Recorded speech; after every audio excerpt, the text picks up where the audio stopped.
continuou em funcionamento até final da década de 80. Isso. Como que vocês receberam essa casa? Como ela estava?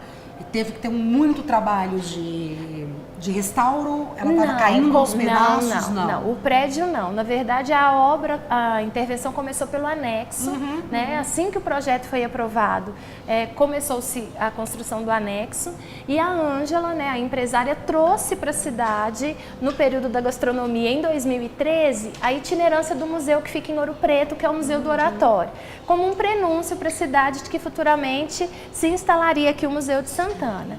Então essas salas, elas não tinham as cores que tem hoje. Sim. Eu inclusive estive nessa temporária. Ela é toda originalmente de pedra, ou não? Seria assim. essa daqui?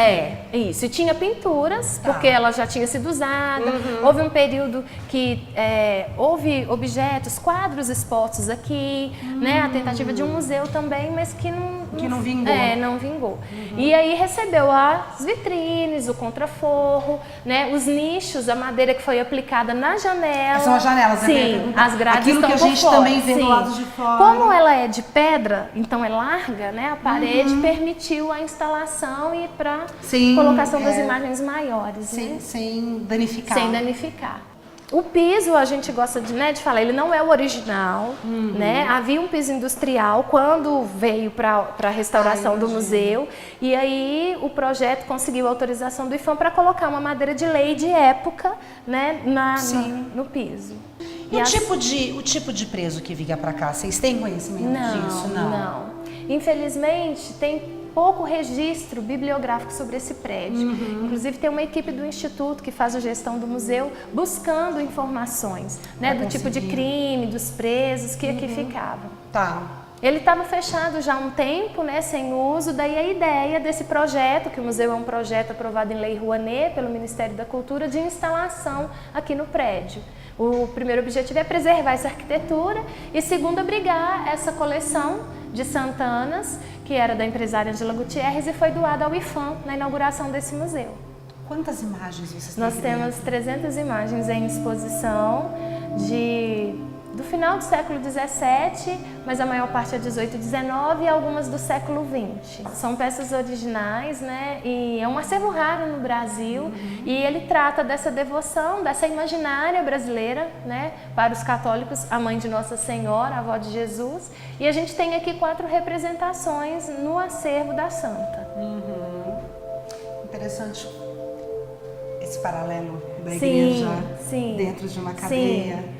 Porque é muito forte. Muito forte. Muitos visitantes comentam a leveza, a paz que se sente no ambiente, né? Tem a trilha, as cores. E pensar que foi um lugar de sofrimento e de dor e que hoje retrata a história da mãe, essa relação de mãe e filha, da família, né?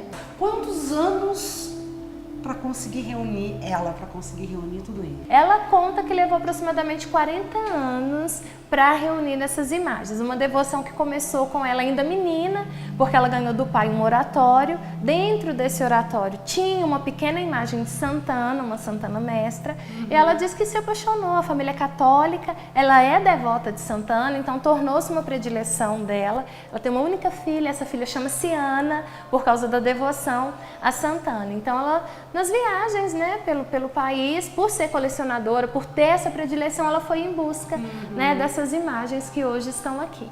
Infelizmente a autoria delas é ignorada, né, não se sabe os artistas, mas artistas eruditos e populares, né, do período aí colonial. A mais conhecida é a chamada Santana Mestra. Essa imagem aqui, por exemplo, é uma Santana Mestra, que é quando Ana aparece assentada, ela traz o livro nas mãos e Maria ao lado. É sempre Ana e Maria. O livro, um símbolo aí desse conhecimento sendo transmitido da mãe para a filha. Além da mestra, essa sala, por exemplo, traz outra representação que é a Santana Guia, que é quando ela aparece de pé, ela vai trazer a filha no colo, o livro presente, ou elas estarão de mãos dadas, como aquela terceira lá, que é uma das que eu gosto muito da coleção, que é uma guia. Ela está caminhando, né? Inclusive o planejamento da imagem, né? Passa essa ideia do movimento, do passo, né? Tem esses desenhos no manto. Elas têm os olhos de vidro, que é o que passa ainda mais naturalidade, né? na expressão da imagem, né? Um sentimento assim no olhar. Essa é uma guia. Está sempre presente. Sim. Em todas. Se ele não estiver aberto, ele aparece fechado. E essa sala também, além da guia, a gente tem uma representação que é rara. A Ângela encontrou 4 nessa busca, que é a chamada Sacra Parentela, número 19 ali da vitrine, que traz a figura masculina ao lado de Ana. Sim. É São Joaquim. Ele é o esposo de Santa Ana, né, o pai de Maria. Então aí nós temos os avós de Jesus. Essa representação é chamada de Sacra Parentela. Essa, inclusive, a datação dela é final do século XVII. É uma das mais antigas do acervo. Ela é de terracota, não é madeira. E é uma imagem que foi encontrada em São Paulo. Então a gente tem imagens mineiras, mas de outras regiões também, como Rio, São Paulo, Nordeste. Essa vitrine, né, recebe o título de fatura negra, porque a atribuição das peças é dada a negros, né, descendentes de escravo ou não. E aí a gente tem um contraponto. Se você observá-las com relação às outras, elas são rústicas, são simples, não tem técnica apurada, não tem douramento, mas uma vez aqui também não deixaram de registrar, né, a sua devoção.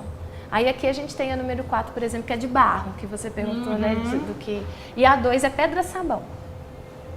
Pessoal? Assim, aos olhos a gente nem percebe, não né? percebe. E aí o visitante, ele tem uma ferramenta à disposição aqui, que são os multimídias, que são as legendas. Então, por isso que todas as imagens são numeradas. Porque se ele quiser saber informações sobre a peça, ao selecionar o número, abre a legenda com a representação, né? Qual que é essa iconografia, de que período, de que ela é feita, onde que ela foi encontrada. E algumas trazem uma breve análise estilística também. Então, para quem gosta de estudar a arte, o barroco, o rococó, ele tem aqui também essas informações.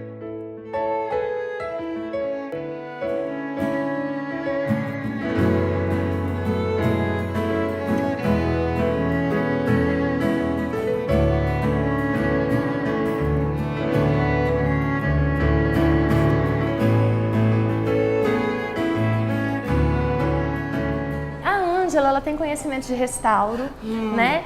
Então é uma estudiosa do barroco e muitas dessas peças foram cuidadas por ela quando chegaram, né? E uma coisa interessante, que ela tem uma linha de trabalho, que é legal a gente falar, que é de preservar a peça, a maneira a qual ela foi encontrada.